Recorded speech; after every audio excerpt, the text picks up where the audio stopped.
హైదరాబాద్లోని tonic liquor mart వ్యవహారాలపై excise అధికారులు విచారణ చేపట్టారు.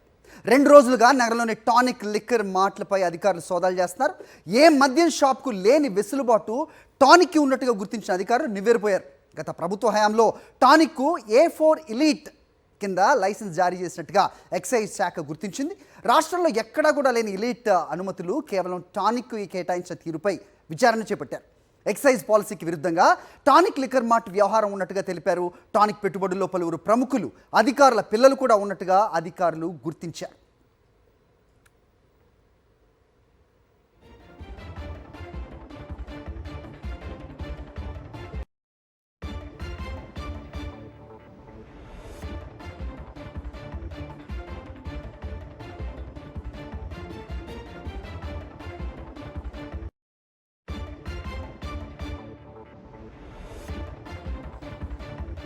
రైట్, ఇదే అంశంపై అప్డేట్స్ అందించడానికి మా కరెస్పాండెంట్ వాసు సిద్ధంగా ఉన్నారు. దీంట్లో ముఖ్యంగా టానిక్ అనే లైసెన్స్ ఒక్క స్టోర్, ఎలీట్ స్టోర్కి మాత్రమే తీసుకొని మిగతా స్టోర్స్ని కూడా టానిక్ అనే పేరుతో రన్ చేస్తున్నారు అనేది ఒక అభియోగం. అయితే టానిక్ లోపల వైన్ షాప్లో ఏదైతే ఉంటుందో ఆ లిక్కర్ మార్ట్లో చాలా మటుకు తినుబండారాలు అవ్వచ్చు, చాలా ఉన్నాయి. వాటన్నిటికీ కూడా ట్యాక్స్ ఎగ్గొడుతున్నారు అనేది కూడా second thing. So what is happening exactly Vasu? ఏంటి డీటెయిల్డ్ ఇన్పుట్స్ చెప్పండి.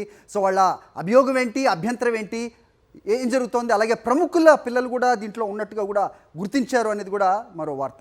ఏంటి మీ దగ్గర ఇన్పుట్స్?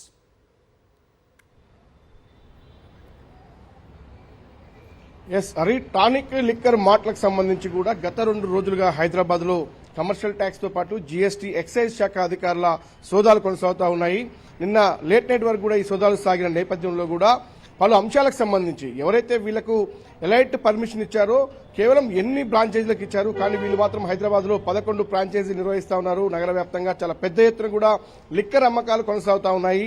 విదేశీ మద్యంతో పాటు ఇతర రాష్ట్రాల మద్యాన్ని కూడా అమ్మకాలు సాగిస్తా ఉన్నారు. కాబట్టి ప్రభుత్వానికి రావాల్సిన ఆదాయానికి గండి కొడుతున్నారన్న ఆరోపణల నేపథ్యంలో ఈ సోదాలు సాగుతా ఉన్నాయి. ప్రధానంగా ఒక లిక్కర్ మార్ట్కి సంబంధించి కేవలం లిక్కర్ మాత్రమే అమ్మాల్సినటువంటి అనుమతులు ఉన్నప్పటికీ అక్కడ ఏదైతే ఇతర కూల్ డ్రింక్స్ తో పాటు ఇతర డ్రింక్స్, సోడా లాంటిది అమ్మకాలతో పాటు తినుబండారాలకు సంబంధించి కూడా విక్రయాలు సాగిస్తా ఉన్నారు. కానీ ఆ ప్రభుత్వానికి రావాల్సిన ఆదాయానికి గండి కొడతా ఉన్నారు. జీఎస్టీకి రావాల్సినటువంటి అంశానికి సంబంధించిన ఆదాయం కూడా ఎగవేస్తా ఉన్నారన్నట్టు ఆరోపణల నేపథ్యంలో మొదట కమర్షియల్ ట్యాక్స్ అధికారులు సోదాలు చేశారు, ఆ తర్వాత జీఎస్టీ చేశారు. కానీ నిన్న తాజాగా పెద్ద ఎత్తున హైదరాబాద్ సంబంధించి తెలంగాణ ఎక్సైజ్ శాఖ అధికారులు ఒక కమిషనర్ స్థాయిలో కూడా 100 మంది అధికారులు జూబ్లీస్ తో పాటు ఇతర ప్రాంతాల్లో ఉన్నటువంటి లిక్కర్ మార్ట్లో కూడా సోదాలు నిర్వహించిన నేపథ్యంలో పలు అంశాలు, ఎంఆర్పీ రేట్లకు సంబంధించి ఎలాంటి విక్రయాలు సాగిస్తా ఉన్నారు, బిల్స్ ఏ విధంగా ఇస్తున్నారన్న అంశానికి సంబంధించి చెక్ చేశారు. దానిపైన మరి కాసేపట్లో ప్రస్తుతం మనం ఉన్నటువంటి ఆబ్కారీ భవన్ హైదరాబాద్ లో ఉంది.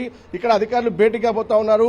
అసలు గత ప్రభుత్వ హయాంలో ఎలాంటి పర్మిషన్లు వీళ్ళకి ఇచ్చారు, ఏ విధంగా మిగతా లిక్కర్ వ్యాపారులకు లేనటువంటి వెసులుబాటు వీళ్ళకి ఏ విధంగా లభించిందన్న అంశానికి సంబంధించి గత ప్రభుత్వంలో వచ్చినటువంటి అనుమతులు ఏంటి, వీళ్లకు ఎలాంటి క్రయ విక్రయాలు సాగిస్తా ఉన్నారు, ఎలాంటి ఆదాయాన్ని వాళ్ళు అర్జిస్తా ఉన్నారు, ఎంతమంది పార్ట్నర్లు, అసలు ఈ లిక్కర్ మార్ట్ వెనకాలన్నటువంటి పెద్దలు ఎవరు, గత ప్రభుత్వంలో ఎవరైనా ఉన్నారా, లేదంటే అధికారుల పాత్ర ఏమైనా ఉందా? మనం చూస్తున్నాం ఒక ఎక్సైజ్ శాఖ అధికారి కూతురుతో పాటు ఒక ఐపీఎస్ అధికారి కూతురు, మరికొంతమంది రాజకీయ నేతల పిల్లలు ప్రధానంగా పెట్టుబడులు పెట్టారు. పెద్ద ఎత్తున కూడా డబ్బు సంపాదిస్తా ఉన్నారు అక్రమంగా అన్న అంశానికి సంబంధించి ఈ సోదాలు సాగుతా ఉన్నాయి. ఈ రోజు ఒక కీలక అప్డేట్ వచ్చే అవకాశం కనిపిస్తా ఉంది. మరి లిక్కర్ మార్ట్ పర్మిషన్ ను ఈ ప్రభుత్వం రద్దు చేస్తుందా, అక్రమాలపైన కేసులు పెడుతుందా అన్న అంశానికి సంబంధించి మరి కాసేపట్లో ఆబ్కారీ భవన్ తో పాటు కమర్షియల్ ట్యాక్స్ జీఎస్టీ అధికారులు భేటీ కాబోతున్నారు.